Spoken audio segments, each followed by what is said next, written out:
In the previous tutorial, we had a look at how to link the layers up by using parenting. And now we'll have a look at how to animate them. So let me zoom into the base here. And I'll just pan up. I'll get my normal selection tool.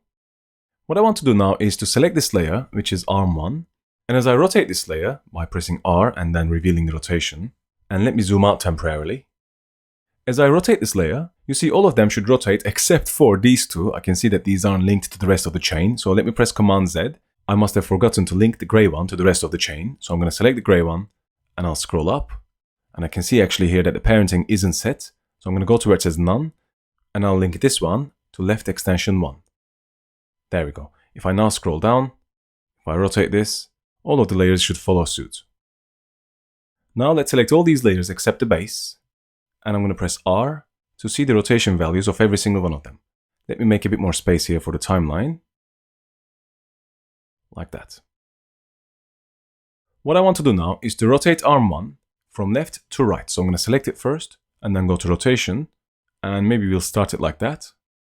And while arm 1 is at this stage, I want arm 2, this one, to be rotated in the opposite direction. So I'm going to go and rotate this towards here, which in return, of course, it's going to rotate everything that's linked to it.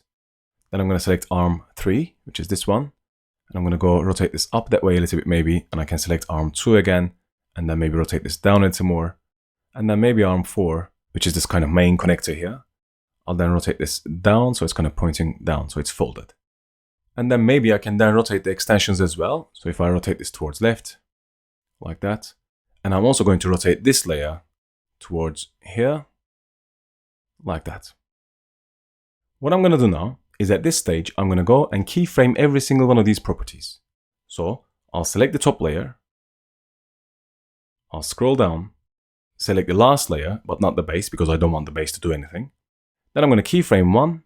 And because they're all selected, they all get keyframed at the same time. I'll then move forward by 10 frames. And I'll do that by pressing Shift page down. And then I'll click outside. And I'll go to my arm 1 and rotate it towards right.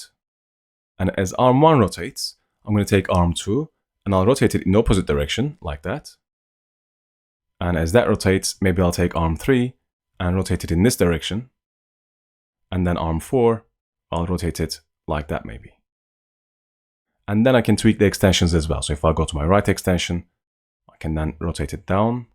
And then the left extension, I can rotate it that way. Now I didn't need to create keyframes for these actually because I didn't need to animate them. But it won't hurt. So if I just go back and play it, this is the animation we should have now.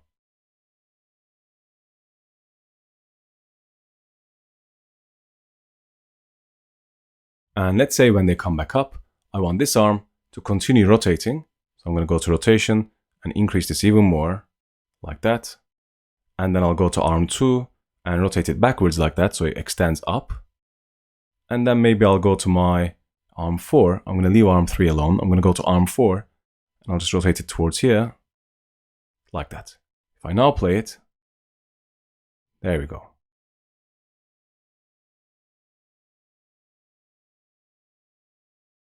This entire animation was made possible thanks to parenting. Parenting allowed us to link layers up to each other, so that when we rotated the first one, the second one followed it, and then the third one followed the second one, and then the fourth one followed the third one, and so on. And finally, what I want to do is to take the base and just move it. So I'm going to go back to the beginning, somewhere here. I'll press P on the base to open up the position. And I'll move it left first like this. Maybe hold down the Shift key so it's a straight move. Then we'll keyframe position, and then we'll go forward, and then move the base towards right, like that. So if I play it again, as the base moves, everything will follow it, because they are all connected to the base through the first arm.